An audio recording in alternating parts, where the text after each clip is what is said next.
我双眼全盲，所以我用耳朵观察这个世界。因为我看不见，所以我听声音的点点滴滴。我是王俊杰，你所收听的是《耳朵带我去旅行》。在这里，我们一起听声音的大小事。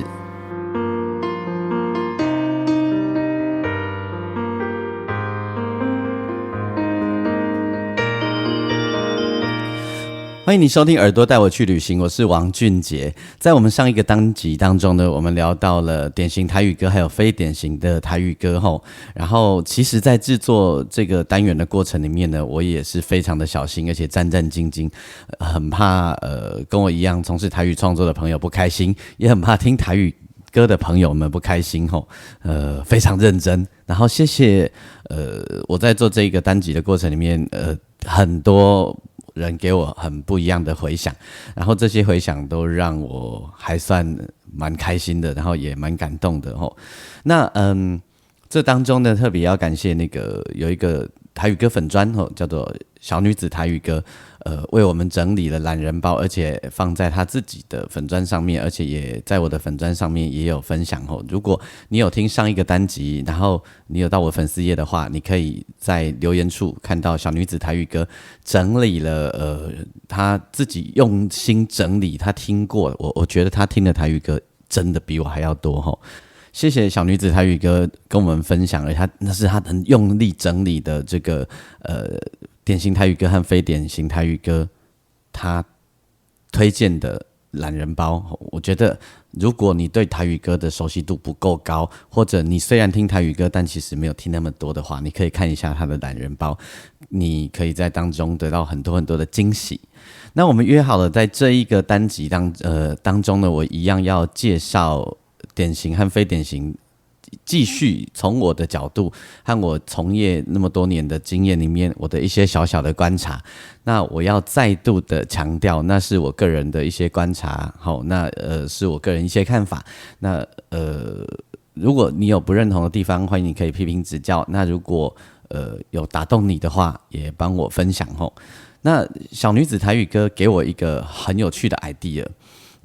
我因为他的粉专前几天贴出了一首歌的关系，让我今天呢的歌单呢，想要这一集的歌单，我想要给各位一些不一样的角度，就是说，我觉得典型台语歌和非典型台语歌有时候它的界限其实也是模糊的，到底怎么回事呢？等一下你慢慢听下去就知道了哈。那如果你喜欢我的节目的话，邀请你可以上我的粉丝页，你可以打钢琴诗人王俊杰，我每一次的节目我都会留下一则贴文，然后欢迎你可以在底下留言给我分享你的感觉，欢迎批评指教。当然你也可以私讯给我，那你喜欢的话，你也帮我的节目底下按星星评分5颗星，或分享给更多的朋友。然后呢，这一集因为一样版权的关系，所以我们的歌单会透过 KKBOX 来插播后，那如果你没有 KKBOX， 你是透过其他的平台收听的话，那容我跟你说一声抱歉，那就麻烦你要直接上网听歌咯。那这一次呢，我也会把这一集的歌单歌曲的连结放在我的内文的地方，那让大家方便，你可以直接就去点开来，你就可以听到这些歌曲了。好。上一次我聊到了，其实我不喜欢用传统台语歌和什么新台语歌来界限这样的事情，因为事实上什么新台语歌其实一点都不合理，因为其实早在30年前更早以前，其实就已经很多人在创作，那时候已经所谓的叫做新台语歌了吼。所以现在我们还是，如果你是说非典型台语歌，那你还觉得自己是新台语歌，那真的是蛮奇怪的事情。那为什么典型台语歌的人会听不习惯非典型的台语歌呢？我要先回头说一下哈，其实在30年以前的非典型台语歌，基本上我认为我应该说我很有把握。典型台语歌的听众也是接受度很高的。好，为什么？因为都听得懂，比如说当时的陈明章老师的《下午一出戏》，好，那还有林强的《向前行》啦，或者他查某人的味，好，那到后来一点，那个蔡振南南哥他自己出专辑的时候所演唱的那些歌，南哥很特别哈，他游走于典型台语歌和非典型台语歌之间。好，他们的创作呢，他们的台语歌基本上，我认为比较没有典型和非典型的界限，好，比较没有这个问题。好，为什么？因为啊，我上一个单集已经跟大家讲过了，典型台语歌的人对于非典型台语歌最受不了的地方，就是常常有听没有懂。意思就是，因为典型台语歌的听众啊，应该说听歌的人常常希望我不用看着歌词，我就可以听得懂那个歌是在唱什么东西。好，特别是听台语歌的朋友，还有听客语的歌的朋友，特别会是这样子的。因为现在比如说很多华语歌，其实你不看歌词，你不知道他在唱什么，因为开始 rap 的关系吼，很多歌词你不知道有一派人是你其实不知道他在唱什么。好，没有对错啦，那就是另外一种风格吼。但我要讲的是，在台语歌的这个世界里面呢，听得懂唱什么，其实是很多人的期待。好，那所以呢，那时候的非典型台语歌，基本上呢，很容易就会让人听得懂吼。包含早一点的时候，潘越云出的台语歌啊，也很多是非典型的，但是都听得懂。好，那为什么？因为意思就是当时的创作者啊，台语的能力都够好，也就是他的台语咬字，还有跟旋律之间的咬合啊，都是够好的。好，那如果换成现在的状况啊，有一个大问题就是，我们上次已经讲过了哈，非典型台语歌常常让人听不懂，然后词曲的咬合中间问题很大，甚至于呢，其实常常词不达意，或者是用词用的让人觉得很莫名其妙。比如说，我举几个例子，好，我举几个例子哈。有一个例子呢，就是那个茄子蛋的歌词，那个有一句非常非常的诡异，伊讲娶某囝斗阵，浪子回头。这歌太红了，对不对？娶某囝斗阵，浪子回头。这首歌红成一种程度，对不对？但这个歌词你有没有觉得哪里怪怪的？娶某囝斗阵，浪子回头，这才足奇怪吼！因某甲因囝含伊做伙咧贩毒吗？还是含伊做伙咧顾台啊吗？还是安怎？我是安怎讲娶某囝斗阵，浪子回头？这就是非常非常奇怪了哈。那另外二姐将会曾经有一首歌的歌名，我也觉得非常的奇怪。那个在台语的用语里面，基本上不会有人那样用的。那它的旋律啊，也是那种比较是非典型台语歌的路数。那一首歌歌名叫做《爱做梦的鱼》，台语应该袂用“爱做梦的鱼”，会讲“爱面梦的鱼”，对吧？而且通常不太会这样子用。好，那另外还有一个例子，也是歌词上的问题吼，就是有一首歌《心花开》，大家知道对不对？爱着你心花开，爱你心花开，那像春风对面墙，春风对面墙。熟悉台语的人都知道“墙”这个字，只会说你一个摕一桶水给呛落去，好，你洗身躯用强的淋浴，就是水泼过来或淋下来的感觉。春风要安怎对面强？风不是用强的，强敢若拢用水形容在水上面而已。所以你就会发现啊，就是非典型台语歌常常会让典型台语歌的人受不了的地方，就是不精准。然后呢，国语思考，用华语式的思考。好，那这里有没有歌可以听呢？有。这个基本上，因为非典型台语歌常常会去追逐一件事，我觉得也是好的就是它的旋律会想要去追逐所谓现在世界流行的东西，世界流行的那个旋律线条，我觉得是好的，或者是比较年轻人他现在流行的音乐风格当然是好的，这个是绝对毋庸置疑的。但是最大的问题就是什么？音的咬合。我要来给大家听一首经典哦，这一首的经典呢，就是刚刚才结束的金钟奖的最佳歌曲这一首歌。这里面有一些争议，但是总之最后就是这一首歌了吼。这一首歌是《俗女养成记》里面的重要的曲子，叫做《蚵仔米线》。好，如果你没有看歌词，恐怕有很多句你会听不懂。那很简单了，刚刚已经跟大家分享了。第一个，他台语不够好，用很多华语的思考方式来想歌词。第二个就是我讲的那个词曲的咬合的问题。那这个问题很大啦，但是这没有办法这个就是因为，也就是愿意做台语创作的人，有台语能力的人，能力就是不够好能力为什么会不够好？当然是跟教育有关啊，跟母语常常没有大量的使用呢，等等那些严肃的话题有关啊，那就是不是我们今天要讨论的话题了。但我要举这个例子，就是让大家来立马感觉一下，非典型台语歌，让典型台语人或者蛮听得懂台语的人，或者用生活里的用语就是台语的人很受不了的地方是长什么样子。但我认为这首歌的旋律其实很棒。那之前卢广仲也有一首歌叫《鱼仔》，其实也有类似的问题。卢广仲我知道他的台语已经够好了，但还是有这些问题。那这些问题要怎么样去改变，我也不知道啊。对，我其实也不知道。我们只能努力，其实我们只能用最温柔坚定的方式慢慢的努力，然后希望有一天这些问题不再存在，而不是这些问题变成一个再也回不去的必然这样。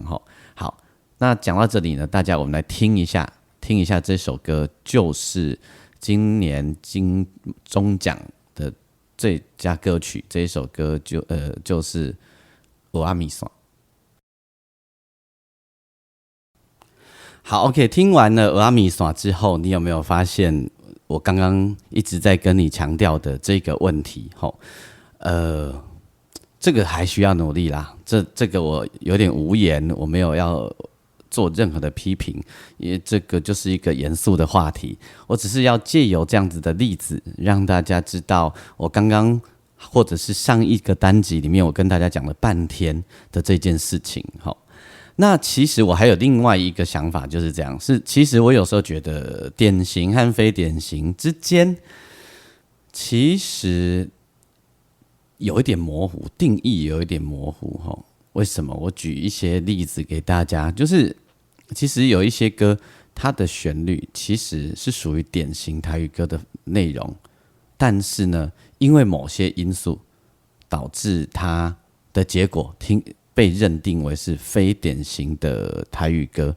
好，比如说有一个例子就是萧煌奇伫细汉的时阵，阮阿嬷对我上好。这首歌大家都知道，就是阿嬷的话嘛。阿嬷你今嘛伫倒位？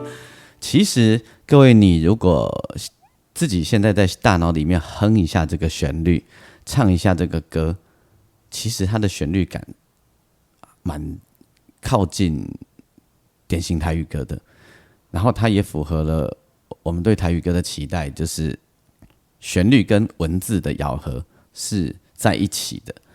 好，不会说，因为我上一集跟大家分享过，就是台语有很多导音的问题，因为台语本身的好处就是它的语言音节就特别多，但这个也会是缺点，就是容易让创作者呢在里面绕不出来。好，这一首萧煌奇的这一首《阿嬷的话》啊，这首歌呢，它符合了我说的没有咬合上的问题，也没有导音的问题，同时呢，它的旋律也不太老旧，但是呢，旋律感那种溃靠呢，又很有典型台语歌的味道。但为什么它被列为比较被认知为非典型，而且非典型的人或甚至于有一些听华语的人都能接受呢？答案在这里，你听哈。啦啦啦啦啦啦啦啦啦啦啦啦啦啦啦啦。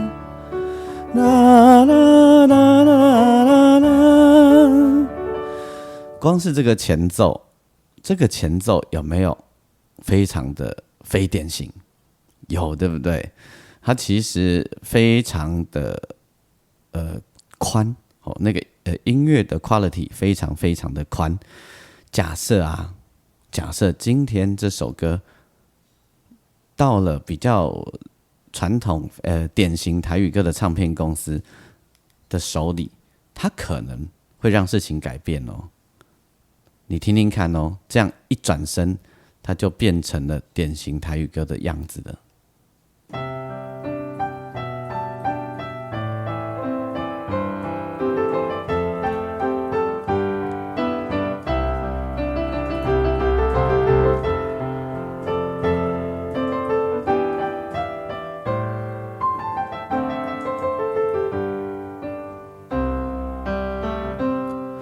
伫细汉的时阵，阮阿嬷对我上好，有没有？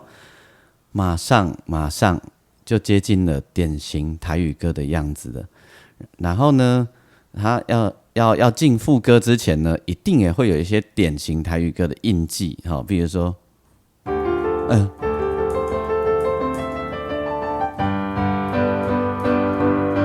阿嬷你今嘛就突然间典型了起来，有没有？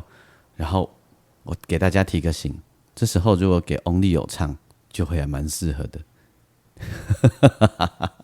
有没有觉得非常的有趣？所以其实典型和非典型之间，某种程度也并不好界定。那到底差在哪里？我刚刚已经给大家不少提示了，其实是编曲还有 quality。好，像刚刚我用萧煌奇的前奏给大家听，那个前奏是不是非常的有创意？而且在编曲上，它跳脱了典型台语歌的框架，于是它让事情就改变了。好，它让事情就改变。来，说到这个，我们讲一下那个之前得奖的最佳女歌手朱海军。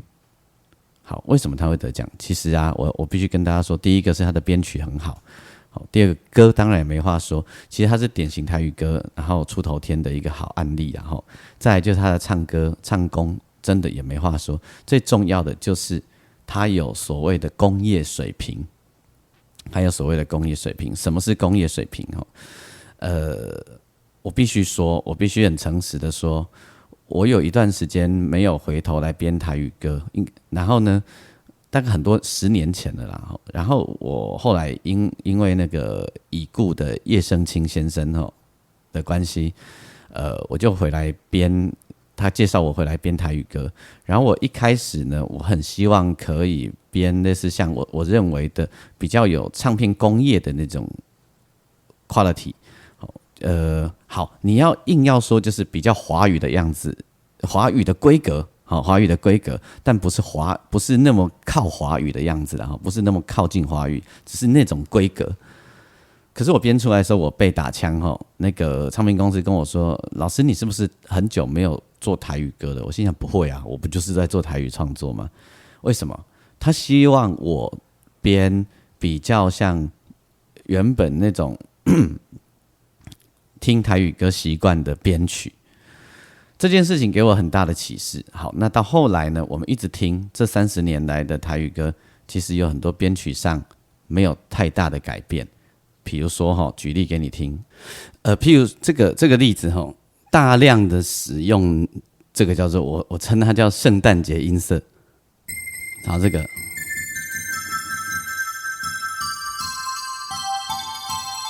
有没有这个音色？你在很多的典型台语歌里面，几十年来了，它几乎都没有变。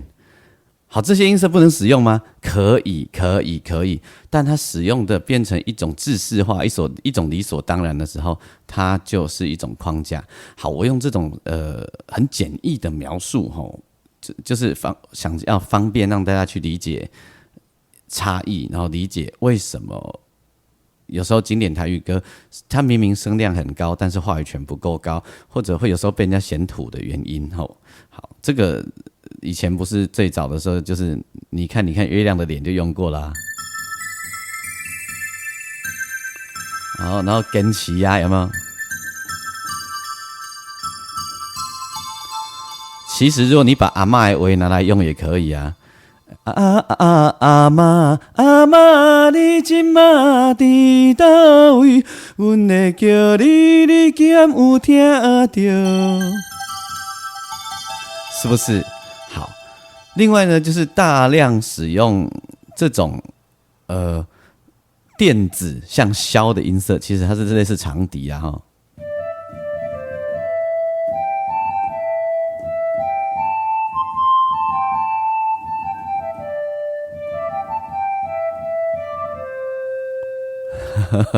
有没有？我有一首歌叫做《一暝听光辉》，一暝听光辉，两眼真珠泪，三更叹月圆，四界找无伊。其实这个旋律和歌词也是非常，几乎就是靠近那个典型台语歌的。如果我的前奏原本是这样哈，你听一下。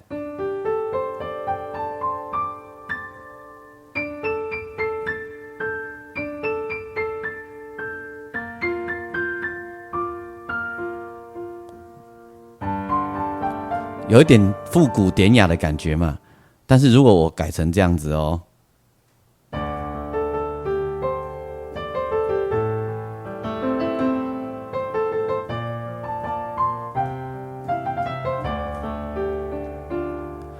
一暝听光辉，一切都改变了，有没有发现？所以真的是工业的问题，就是说我们那个典型台语歌的制作过程啊，有时候真的有比较草率，我必须实话实说。然后唱片公司是这样说的，就是说因为你在那听众吼习惯听安呢，我对这件事也非常非常的反对。为什么？听众爱听啥？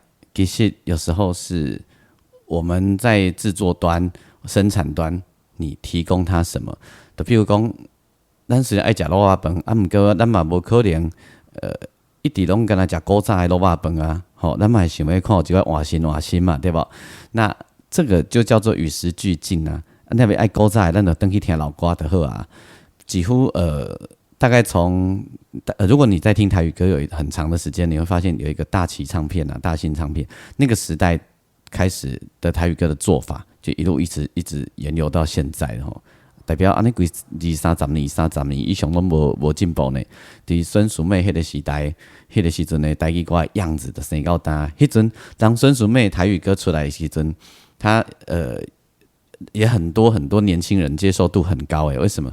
对于那时候很多年轻人来说，那是非典型台语歌诶。哎呀，但是典型台语歌的人也喜欢诶。为什么？因为就是我刚刚讲的词曲大家都听得懂。好，那接下来呢？我要介绍一首，我觉得我刚用这样的例子跟大家讲哈，我要介绍的这一首就是萧煌奇的歌，我觉得它的旋律其实是非常典型台语歌的样子，好，那但是又加入了一些非典型的色彩在里面，然后歌词和旋律咬合完全没有问题的。我认为是典型和非典型的人都可以接受的歌。听完这首歌以后，我再跟你分享，这当中还是有一些小小的差异哦。那是什么？听完再跟你说。这首歌的歌名叫做《骄傲》，也是我自己很爱的一首歌。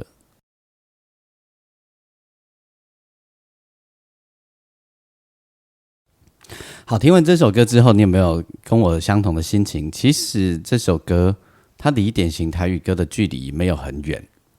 但是他又打破了原本典型台语歌的一些框架。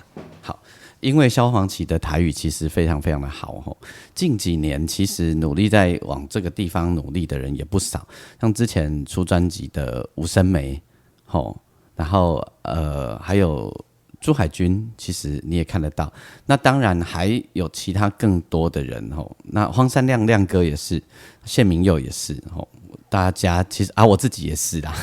好，其实我们都很努力的，尽量要在这个方面做努力吼。那其实还有更多，但是那有一个问题就是，大家有一群人，有一组人，他会过度的走向华语化的样子。那就会华语人听起来也觉得你怪怪的，然后台语人听起来也觉得你怪怪的。那这件事情啊，对于绝大多数想要往这方面努力的台语人来说啊，都还在摸索，一直在找一个可能性跟一个方向。好，那我觉得台语最大的特色其实是它的气靠，气靠华语要怎么讲？口气，口气怎么说呢？台语跟客语还有原住民一样哦，他们有因为不同的地域关系、不同的环境，所以呢口音都不太一样。好，那有比如说台语就有台北腔啊、台中啊、台南啊、宜兰啊、高雄啊，台南跟高雄也不过就是一个县市之隔而已，啊的差你这样对不？啊，屏东啊，那这些气靠呢，就是台语最大的价值。我觉得这个价值啊，应该要好好被运用。所以我又要再讲一件事哈。我曾经做过一些案子，不少那种好，我必须说，它就叫做台语基本教义派好了。不少的台语基本教义派的人会很坚持自己的口条才是对的。比如说，台南人就会批评北部人，你的台语的这个口音啊、咬字啊、用语不对。好，那嘉义人会希望是用他的口条，我觉得这样是不太合理的。因为我们刚刚前面已经讲了，其实台语最大的优美就是它的气靠。宜兰人会讲浸水嘛，吼，安怎浸安怎嘛？啊，鹿港人迄个气靠又搁较重啊。讲日本鹿港人讲，迄个我全世界行来行去，都阮鹿港人上无腔了，吼。所以这个气靠应该不要去质疑别人的气靠啦，我真的觉得不要这样。这就是因为有不同的腔调、不同的口音，它就会创造出不同的旋律色彩啊。就会不同的韵味跑出来啊，那歌就会美丽啊，是不是？好，那我要回来讲萧煌奇这首歌，教教这首歌这首歌除了刚刚我们讲的咬合都没有问题以外，它的旋律感也融合了一些萧煌奇自己的色彩，那甚至于你可以说是跳脱我们比较传统习惯听到的这种咬合的旋律感的东西，因为这咬合很容易就会产生五声音阶啊，台语很容易产生就是五声音。我讲一下什么叫五声音阶，长这样。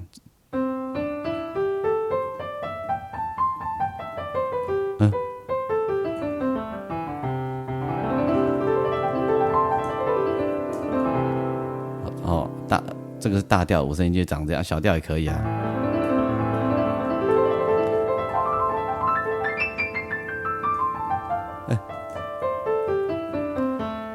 好，你如果不是学音乐的人，你搞不清楚五声音阶的组合排列也没关系，不重要。重要是我要让你听那个音响的感觉，所以大条歌听起来都会改成在弹古筝了不？所以就很容易就会。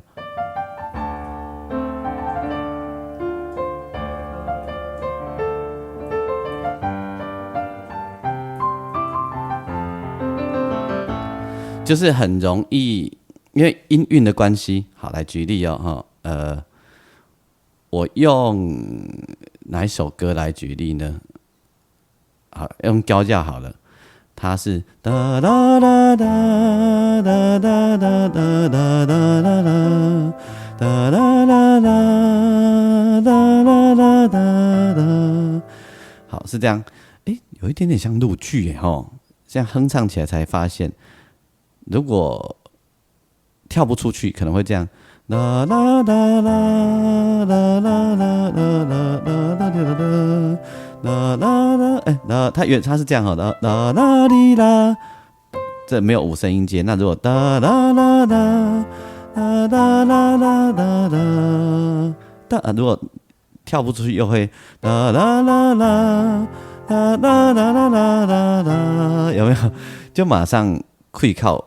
就跑掉了，就完全又回到我们比较熟悉的状态，所以这个是很多人在努力的一件事。我觉得我想要透过这一集跟大家分享我的这些观察，然后呢，让你对于台语歌有更多的感觉。然后，如果你是听典型台语歌的朋友，你也可以理解到在做非典型努力的人。然后，如果你听非典型的台语歌的朋友，你会突然间意识到，其实典型台语歌有很多是跟你想象的并不一样。OK， 接着我要用一首歌来，我今天很像在上音乐欣赏课哦。好，反正呢，就是每个月的第3周，我会进行一个叫做我的空中音乐教室，在里面呢，我就会用一些比较深入浅出的方式，用最简单的方式，让听音乐的你了解一些音乐的各式各样的眉眉角角，也许是创作的，也许是编曲的，也许是制作的。好，接下来我要讲一个例子，这首歌我觉得这个例子超经典，爱情喊西配，你我都很熟悉，对不对？爱情喊西配至今也已经20多年了，但是它的传唱度还是很高。请问大家哦，在你心里啊，会把它划分在典型台语歌还是非典型台语歌？其实对我来说，他的创作词曲创作啊，是非常典型台语歌的样子，是几乎就是典型台语歌的样子。要安怎对你讲出心内话，讲我啊每日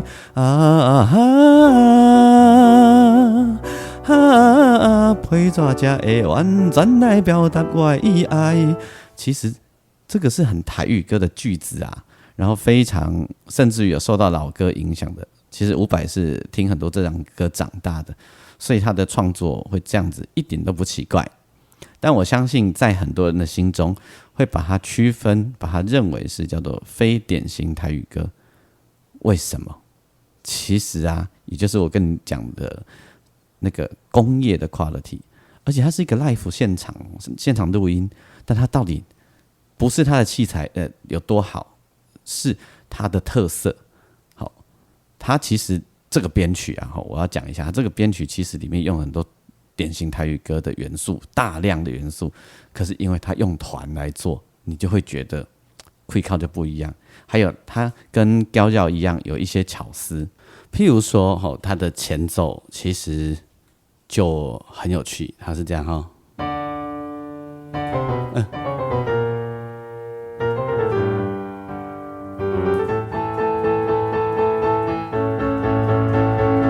其实啊，到了脏，这就很传统台语歌了。但它的前奏就是噔噔噔噔噔噔噔噔噔噔噔噔噔噔，那前面噔噔噔噔噔这几句，就是跳脱了我们熟悉的台语歌的模式。但它其实一直在做台语歌的模式。要安怎对你讲出心内话？有没有？然后呢？还有哪里呢？它的尾奏。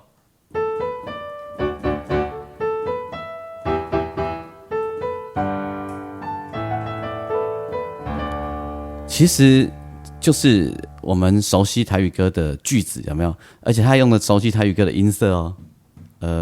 这个我找一下啊。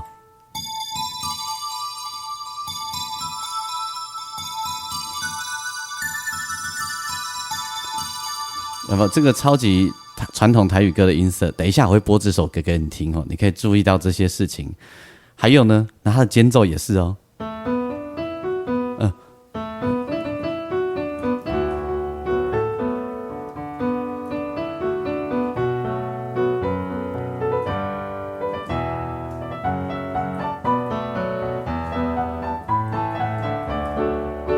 有没有？这有够台语的啊！跟他听这种歌，你就会当唱做一条歌啊！这种间奏，安尼。打扮着妖娇的模样，有没有？或者是微风顶摇动阮心，好多歌都可以套进去。这就是台语的一些只有台语有的色彩。这些色彩它不需要被消失，它只是需要被加一些工，然后换一些调整排列组合，它就可以发生好多好多事情了。你有没有觉得？好，所以第一个它是用 band 的形式，第二个它除了保留原本很多很多台语的素材和色彩以外，加入了一些微微的巧思，它就让事情改变了。那我们现在呢，经由我这样跟你 cue 一下，你等一下听的时候，你一定会开始不断的会心一笑。好，我们来听一下《爱情喊习会》，你会发现它真的跟我们典型台语歌几乎就是非常非常靠近啊。后听看看，但是就算换到了现代2002年年底，都快2022年年底，哇，你都会发现它。如果我们要说那个非典型台语歌叫做新台语歌的话，人家这个在几十年前就已经新给你看了，爱情和喜配。OK， 在这里啊，我想分享一段歌词。这一段歌词呢，是我自己觉得这10年来最经典的一段台语歌词之一，而且呢，可以代表着一个时代，而且这个语法呢，也非常的有意思。他的歌词是这样说：他说，亲爱的妈妈，请你唔通烦恼我，原谅我行袂开骹，我要去对付欺负咱的人。亲爱的爱人啊，请你原谅我袂当陪你去看电影。亲爱的爱人啊，原谅我袂当陪你去看电影，因为我行袂开骹，我要去对付欺负咱的人。这首歌是灭火器乐团的《岛屿天光》最前面的歌词，然后各位有空的话可以复习一下，他的台语咬合也完全没有问题。要强调一下，杨大正，作者是杨大正，你听他的名字就是大中至正，你就知道他原本他家是国语人的家庭，华语人的家庭，但是他完全没有这个问题的台语，让人非常的觉得了不起。这个比起你可能从小你是家里是台语人，然后你的台语不太行，这个他真的有认真做功课，而且你会觉得他的唱腔啊也没有奇怪的那种受华语训练以后讲华语讲习惯以后的口气。亲爱的妈妈，请你唔通烦恼我，原谅我行袂开骹，我要去对付欺负咱的人。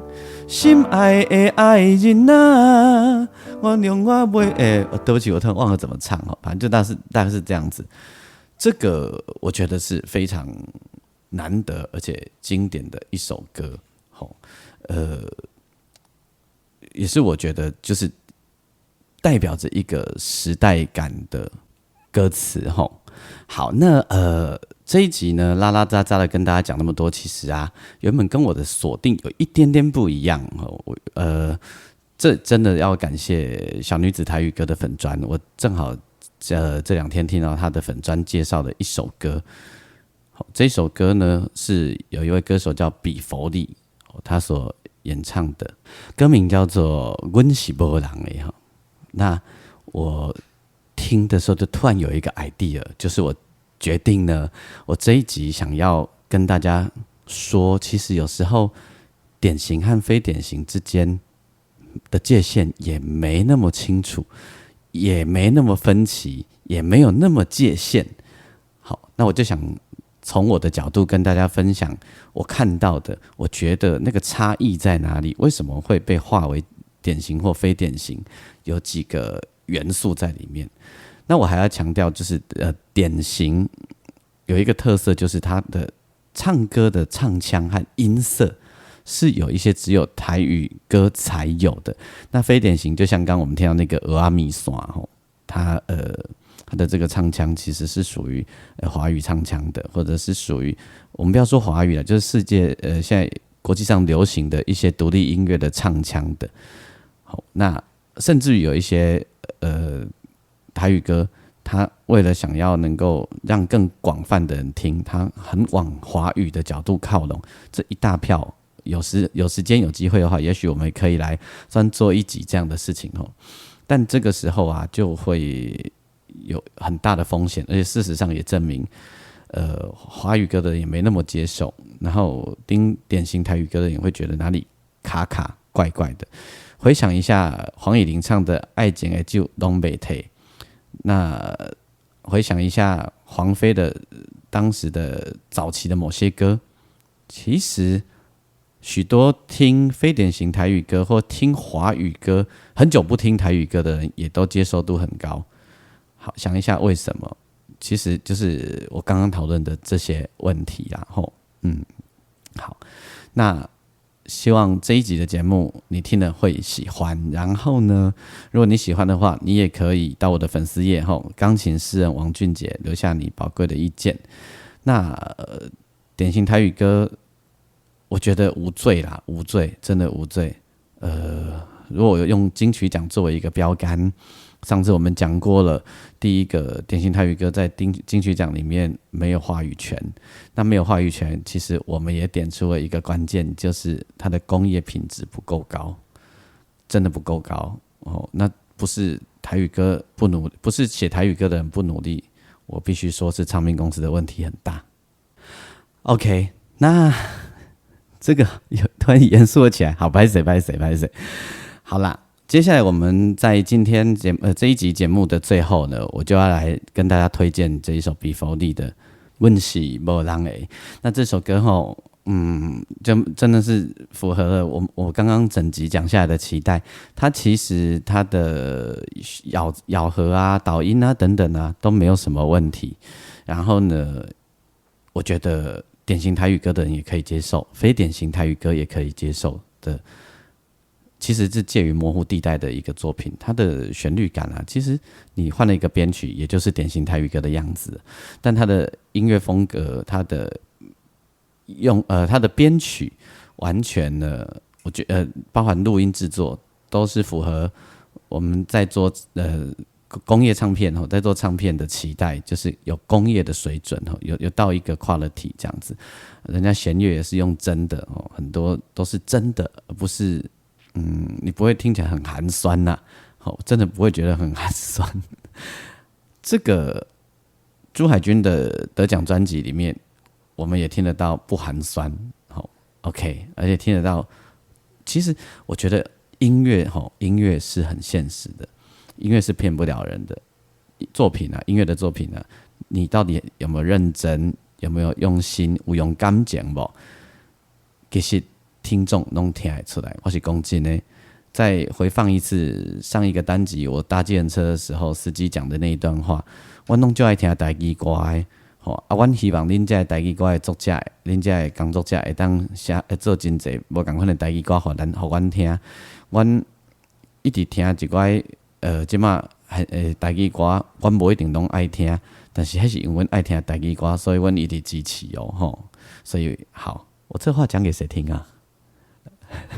不是讲给听众听啊，我是要跟大家分享，其实还是有很多人很努力然后透过这一集，也许可以给你有一些不一样的感觉。好，我知道我的节目有很多爱听台语歌的人在听，我也知道有一些创作者在听，那我们一起努力咯。然后，如果你很久没有听台语歌的话，你可以到 KKBOX 啊，你可以到你的收听平台去找看卖啊，其實有真濟即賣的台語歌袂歹聽，你若上久無聽，迄實在是因為你無入來接觸啊，我嘛繼續拍拼。好，那就跟大家說拜拜咯，希望你喜歡這一個單集，我是王俊傑，我們下個單集再見。